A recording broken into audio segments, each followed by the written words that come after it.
Establishing shots tell the setting of a movie. They tell us the time, place, and mood of the scene. They can be shot from super far away like a skyline, or they can even be more close-up shots like the outside of a restaurant, coffee cups, or a grill. Also remember, in movies, the weather is never an accident. If the setting is rainy, it's a very different mood than if it's a sunny setting. When creating establishing shots, they should be at least 5 seconds long. Wide shots are head to toe shots, very straightforward. They're used mostly in action movies and also in comedy movies to show like the whole big range of motions.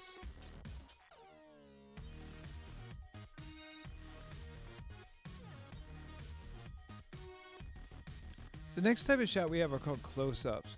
Close-ups are when an object, a face, or anything takes up the whole screen. So this would be a close-up of cake or somebody's eyes, and that could really tell an emotion. Take a look at some of these close-ups and see how they're done. It's all about the details.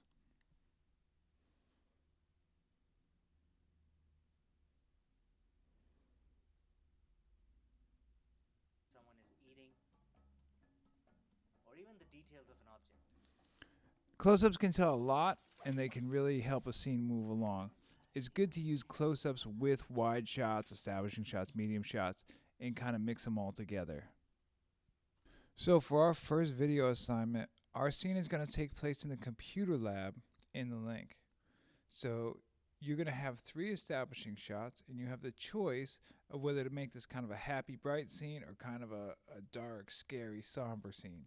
So first we're going to do 3 establishing shots. Remember, they don't all need to be the outside of the building of the link. It's the computer lab inside the link. So there's a lot you can do with that.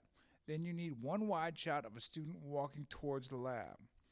Then 1 close-up shot of the student turning the doorknob. So for this, you're going to use a tripod. If there's shaky shots, I'm going to send them back. You can add sound effects and background music. Good luck.